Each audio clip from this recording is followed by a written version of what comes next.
තාත්තා කියන උත්තරීතර නාමයට අරුතක් එක් කරන්න සිහසෙන් අපි අපේ තාත්තා වැඩසටහන කරන අතරතුර අපට ඊළඟ අපේ වැඩසටහනට මුණ ගැසුණා බිබිල ප්‍රදේශයේ විශ්‍රාමික විදුපියාණන් කෙනෙක් වන ඥානවර්ධන මහතා.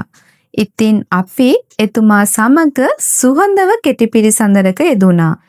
ඔහු සමග ඔබත් එකතු වී අදහස් බෙදාගන්න මේ වීඩියෝ එක නරඹමු. සම්මා සම්බුදු සරණයි. ආයුබෝවන් සම්මා සම්බුදු සරණයි. අපේ තාත්තා. ඔව්. අපේ තාත්තගේ සම්පූර්ණ නම මගේ නම දිසානායක මුදියන්සේලාගේ ඥානවර්ධන. දිසානායක මුදියන්සේලාගේ ඥානවර්ධන.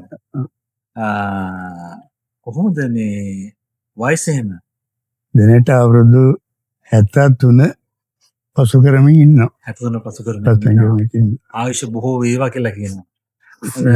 එතකොට දැන් අම්මයි තාත්තයි මගේ අම්මයි තාත්තයි දෙන්නම තාත්තත් අම්මත් ගොවිලයක්. දැන් උඩ තාත්තගේ නම දිසානායක මුදියන්සේලාගේ මුතුබණ්ඩා.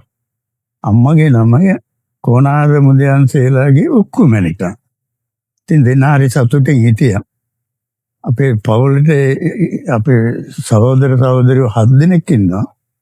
7 දෙනාගෙන් පිරිමි සහෝදරවරු 4යි, ගෑනු සහෝදරවරු 3 දෙනයි 7 දෙනෙක්. ඉතින් ගොඩාක් දුරට අපි භාවිත කරන්නේ අපච්චි කියන වචනේ. ඒකයි අපේ මේ ප්‍රදේශයේ ගොඩාක් අපච්චි පියාණන් බුදු තාත්තේ කියලා කියන බොහෝලා නේද? කියනවා. ඉතින් දැන් කොහොමද මේ පින්ගම් කටයුතු කෙරුණාද? ඒවත් මතක් කරමු. ඔව්. ගොඩාක් දුරට ඉතින් ඇත්තටම අපේ පුංචි කාලේ ගත්තොත් පුංචි කාලේදී දෙමාපියෝ දෙන්නටම අවශ්‍ය වුණා අධ්‍යාපනය ලබා දෙන්න.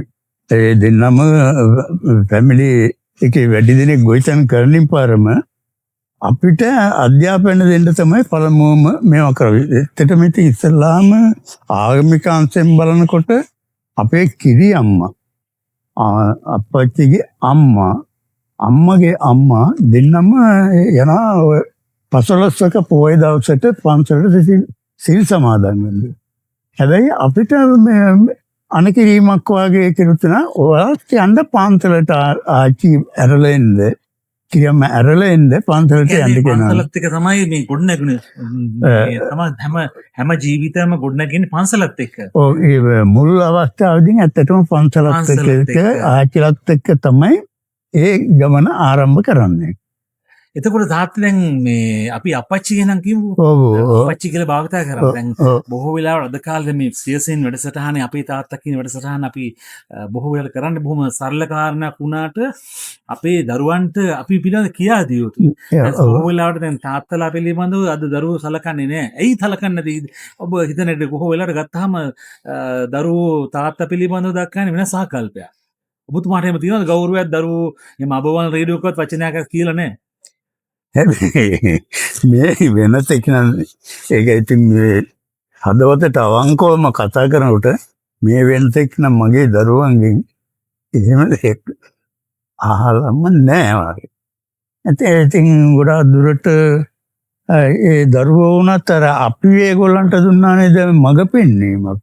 ඒ පාරේ ගියා ගොඩාක් දුරට ඉතින් ඔය පංචශීලයේ ආරක්ෂා වෙන විදිහට තමයි සමහරට ඉතින් මට මේ වෙනත් එක නොදැනෙන්න ඉතින් කිසියම් තැනක ඒ සීලපදිකනේ සිල් පංචශීලයේ ඇබ්බැහිලා දැඩිව ආරක්ෂා කරන්න නෙවෙයි. ඔහුගේ ජීවිත දිහා විමසල්මත් බලා ඉන්නකොට ඉතින් දරුවෝ කී දෙනෙක් ඉන්නවද දැන්ද? දැනට ඉන්නේ පුතු දෙන්නයි දුවලා දෙන්නයි. පුතු දෙන්නයි දුවලා දෙන්නයි. ඉතින් කොහොමද ඒ අයට මේ උගන්වන්න මහන්සි වුණේ? කොහොමද ආදායම කොහොමද මේ සරි කරගත්තේ? කොහොමද මේ ගමන ආවේ? දැන් ඇත්තට මගේ පෞද්ගලික විවාහ ජීවිතය ගත්තොත් මම විශ්වවිද්‍යාලයෙන් පිට වෙලා මොන විශ්වවිද්‍යාලයද? කැලණි විශ්වවිද්‍යාලේ පිට වෙලා විද්‍යාලංකාර පිරිවෙන නේද? කැලණි විශ්වවිද්‍යාලයේ විද්‍යාලංකාර පිරිවෙන මුලදින්නේ. අපි යනකොට 76 දැනට 76 එතකොට කැලණිය විශ්වවිද්‍යාලයේ ගොඩාක් දුරට ඒක ප්‍රසිද්ධ භාෂා පිළිබඳවමනේ තියෙන දේශීය විදේශීය භාෂාවන් ඊට අමතරව ඉතින් ඔය දැන් සමාජ විද්‍යාත්මක විෂයන් තමයි මේ හදාරන්න ඕනේ. ඒ පිටවිලා ආවට පස්සේ ඉතින් අර අපි අපේක්ෂිත රැකියා ස්ථානයකට යන්න බැරුව හිටිය අවුරුදු 3ක් විතර ඒ වෙනකොට ඉතින් අර අපේ උපාධියට සරිලන රැකියාවක් දෙන්න ඇත්තට මේ කාලේ ප්‍රජාන් අපහසුත් වුණා. ඒක පැහැදිලිවම කියන්න ඕන. උපාධාරී ස්ථාපන සේවය කියලා. ඉතින් අපි ඒකට කැඳවනකොට කවුද ඉස්සර ආණ්ඩුව හිටියේ කාලේ ඉඳලා? ඒ කාලේ හිටියේ මගේ මතක හැටියට ජේ.ආර්. ජයවර්ධන මහත්තයාගේ ආණ්ඩු කාලය තුල. මුලදීම දැන් අපි විශ්වවිද්‍යාලෙන් ඉගෙන ගන්න පිට වෙනකොට ඔය සිරිමව බණ්ඩාරනායක මෙතනගේ රජයේ තිබුණා. ඊට පස්සේ පෙරළුණාට පස්සේ තමයි ඔය 71 දිග වෙනකොට අපි උසස් පෙළ ආදාරනවා.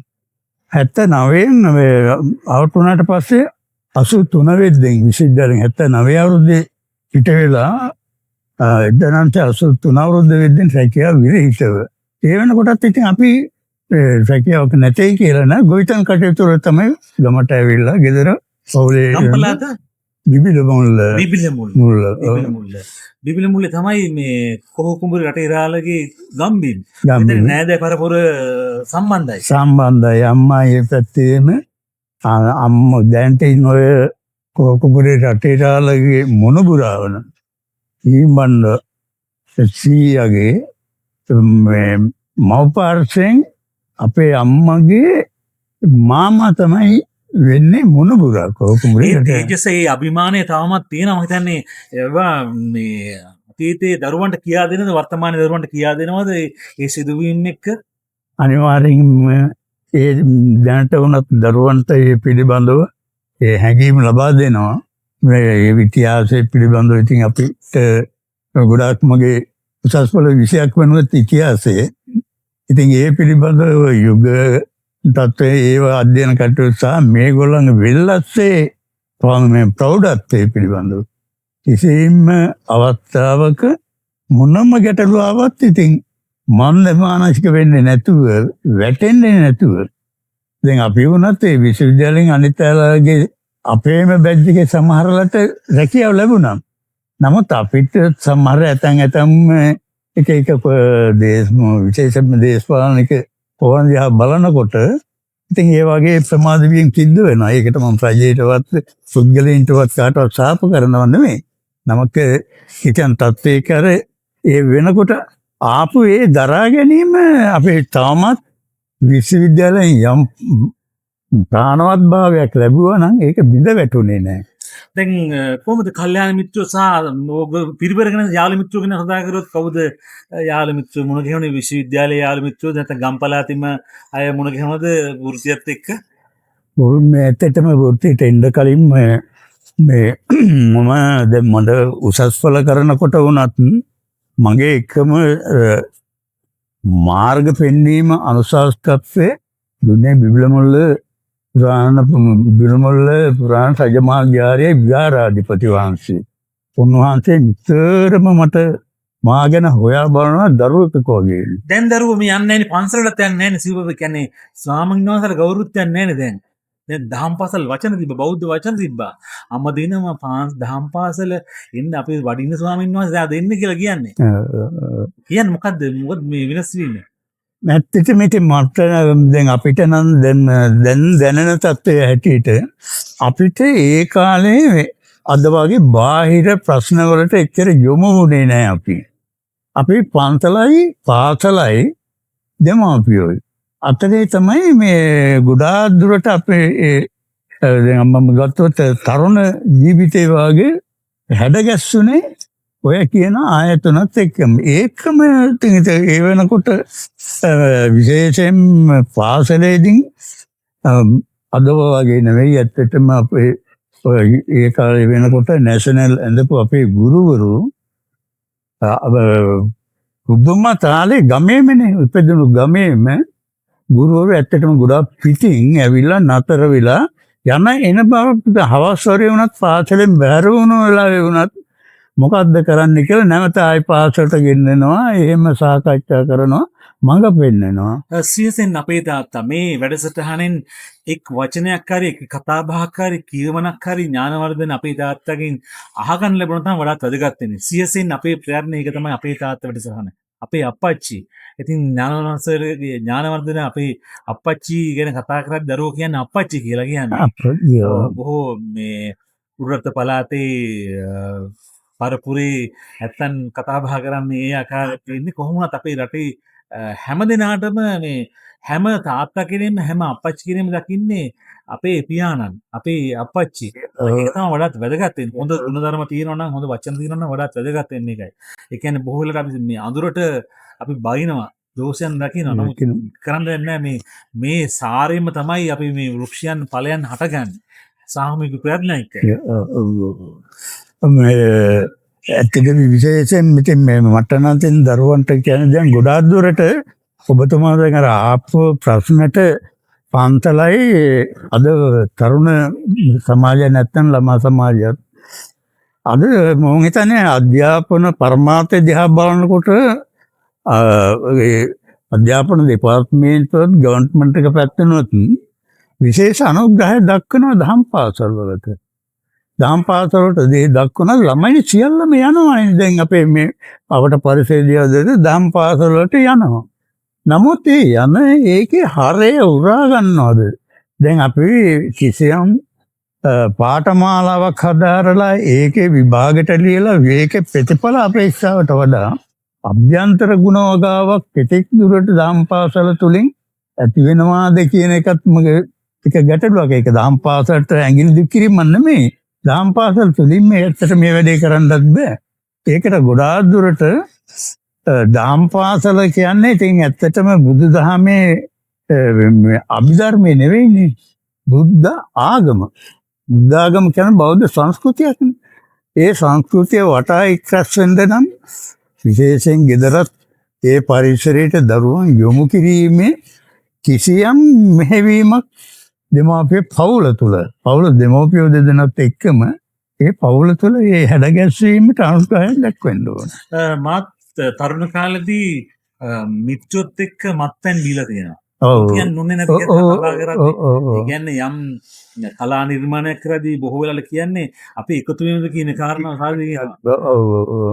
ඔබතුමා මොකද මේ මත්පැන් පිළිබඳව සහ මේ වර්තමානයේ තියෙන මේ ලංකාවේ තියෙන ව්‍යසනයත් එක්ක තියෙන තත්ත්වෙත් එක්ක දකින්නේ කොහොමද? ඔබතුමා මේ අගම දහමත් එක්ක වැඩිපුර නැඹුරුලා තියෙනවා. නැඹුරුලා තියෙනවා. කතා බහකදී මුණ ගැහිච්ච වෙලාවදී කිව්වා ඇත්තටම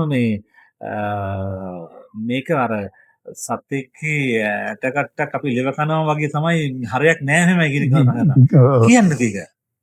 නේ මෙතන මේ තින් ගොඩාක් දුරට නම් මේ හැංගීම එතනද එනකොට ගොඩාක් දුරට දැන් මගේ පෞද්ගල ජීවිතය ගත්තොත් ඇත්තටම දැන් අපි මත්පැන් කියන මේ ඒ ක්‍රියාවලියට අපි පෙළඹුණා නෑ කියන්නේ දැන් අපි එහෙම නමුත් ළමා කාලේ පෙළඹීමක් උනේ නැහැ.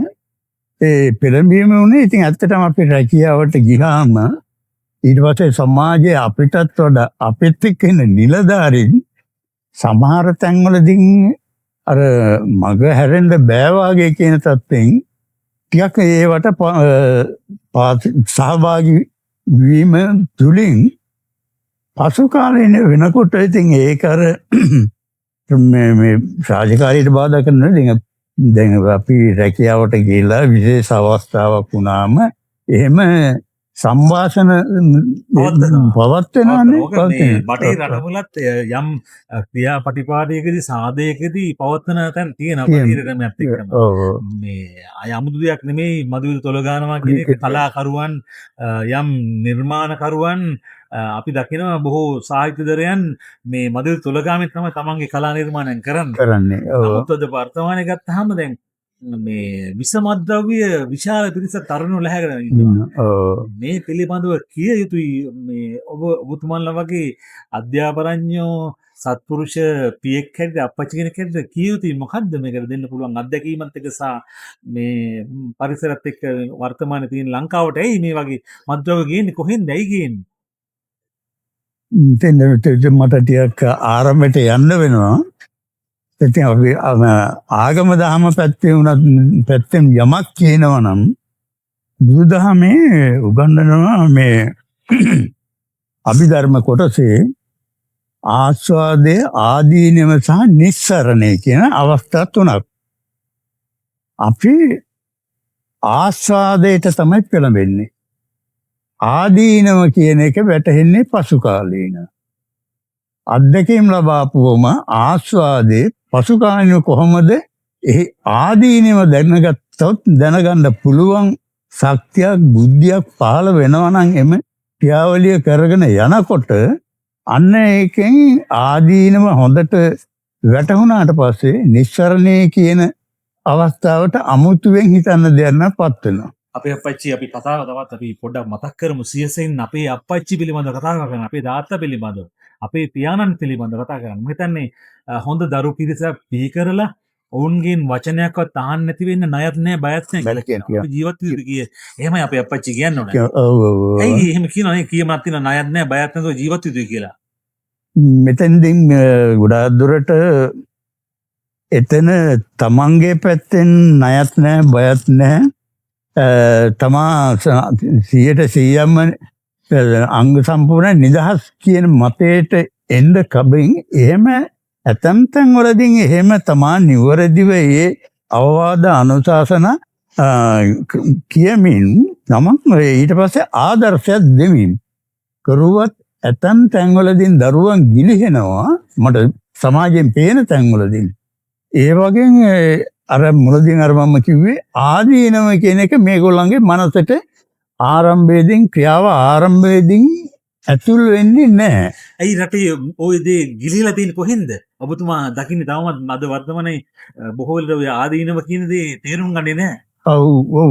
ගොඩාක් දුරට ඉතින් මේ දෙන්නම් ඉතින් අද තියෙන තත්ත්වයට මේ දරුවන්ගේ අධ්‍යාපන විෂය ධාරාවන් වෙනස් කරන්න කියන එක නෙවෙයි මම කියන්නේ. අධ්‍යාපන විෂය ධාරාවන් ඇති. නමුත් ඉතින් ඒකට අධ්‍යාපන දෙපාර්තමේන්ත අපේ යන කාලේ අපේ අධ්‍යාපන ලබනකොට නිදහස් අධ්‍යාපනය තිබුණා. නිදහස් අධ්‍යාපනය තිබුණා. අපේ දෙමව්පිය අපේ දරුවන්ට වෙනම ටියුෂන් පන්ති හෝ වෙනත් බාහිර පන්ති වලට මම උනත් විශ්වවිද්‍යාලයට යනත් කිසිම ඒක මගේ හදවතට අවංකම මම විතර නෙවෙයි ඒ අපේ ඉගෙන ගන්න කාලේ හිටපු කිසිම කෙනෙක් විශ්වවිද්‍යාලයට අධ්‍යාපනය ලැබුවේ ඔය අමතර පන්ති වලට ගිහිල්ලා නෙවෙයි ගුරු ඇසුර තුලින්ම තමයි අපි ඒ තත්ත්වයටපත් වුනේ. වර්තමානයේ හොඳ රජයක් වෙලා තියෙනවා. ඔව්. ඕන් උත්සාහ ගන්නවා මේ අලුත් අධ්‍යාපන ක්‍රමවලට එකතු වෙන කාරණා. මම මේ වෙනස් වීම විරිය යුතුයි අද තාක්ෂණයත් එක්ක තියෙන ලෝකෙත් එක්ක යන්න කාරණාව එකද ඒ පිළිබඳ කතා කරන්නේ? අනිවාර්යයෙන්ම එකඟයි. මෙතනින් මෙහෙම ඇත්තටම අධ්‍යාපන ක්‍රමේ නෙවෙයි අධ්‍යාපන කාලෙන් කාලට ප්‍රතිපත්ති වෙනස් වෙනවානේ. අධ්‍යාපන ප්‍රතිපත්ති වෙනස් වෙනවා. ඒ ප්‍රතිපත්ති වෙනස් වීමත් දරුවා කෙරෙහි බලපානවා. අනිවාර්යෙන් ඉගෙන ගන්න ශිෂ්‍යයා කෙරෙහි බලපානවා. බලපානකොට අර මම කිව්වේ ඒකට එතන ඇදෙන මූලික පදන ෆවුන්ඩේෂන් කෝස් එක තියෙනවා නේද? ඒ ෆවුන්ඩේෂන් කෝස් එකේදී දරුවාට ඒ தත්ත්වය දෙන්න ඒකටම පෙළඹිලා හැඩ ගැහෙන්න පුළුවන් අධ්‍යාපන ක්‍රමයක් තාමත් මේ රටේ බිහිවිලා නැහැ. ඔව් අපච්චිගේ දරුවෝ පරපුරට යමු. දැන් කොහොමද මේ පෞල් ජීවිතේ දරුවන්ට නිසනම කියන්නේ මොකද්ද මේ දරුවන්ට කියන්නේ මොකද්ද විතරම වැඩිපුරම උපදෙස් දෙන්නේ?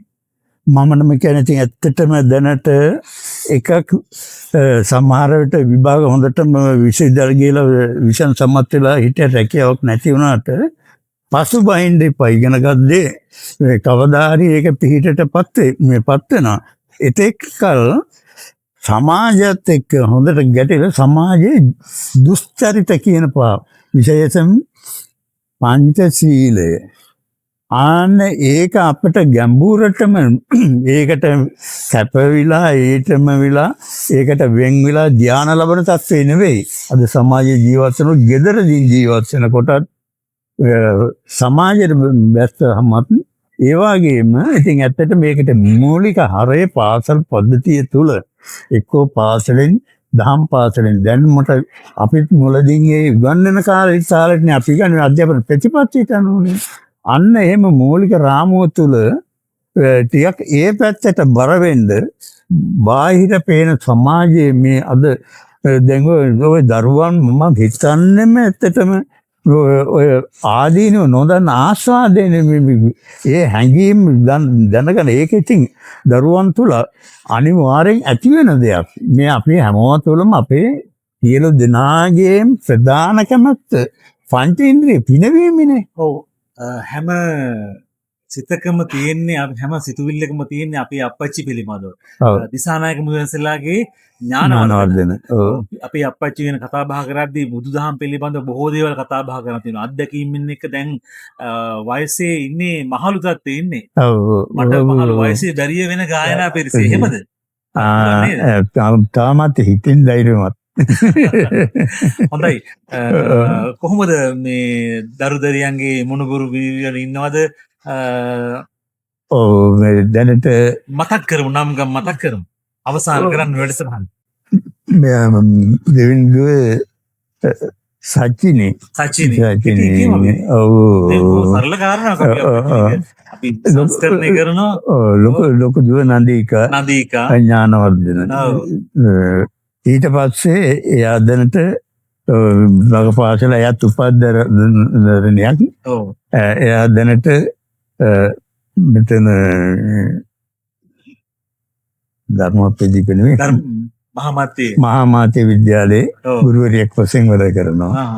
ඊට පස්සේ දෙවිදෙන් පුතා එයා මේ ඉංජිනේරු විභාගයට සමත් වෙලා විශ්වවිද්‍යාලයෙන් ඇවිල්ලා දැන්ට ඇත්තටම අර මොනවද කිව්වා වගේ අධ්‍යාපනයේ සුදුසුකම් ලබාපු රැකියාවක් තාම ලැබිලා නැහැ. සාමාන්‍ය විශ්වවිද්‍යාලෙත් පිළිගන්නවද මොන උපාධි ලැබුවත් සායුක තලයේ වැඩසටහන තමයි කළ යුත්තේ කියන එක. අනිවාර්යයෙන්ම පිළිගන්නවා. ඒක න පොඩක් කියමු අවසාන වශයෙන් එහෙනම් හැබැයි මේ බුදුහාමුදුරුවෝ කිව්වේ පූර්වාචාර්යින් හැටියට දෙමව්පියෝ උපාධියක් නැතත් ගුරුවරයෙක් නේද? ගුරුවරයෙක්. හොඳයි එහෙමනම් සියසෙන් අපේ අප්පච්චි ගැන කතා බහ කරද්දී ඔබතුමාගේ ලිපිනේ සඳහන් කරමු අපි. ඥානවර්ධන නදීකා කැබල්ල කැටියේ 36 කනුව බදුල්ල පාර බිවිල. ඒකගේ සෙනෙහස ඒක බොහොම ගැඹුරුයි.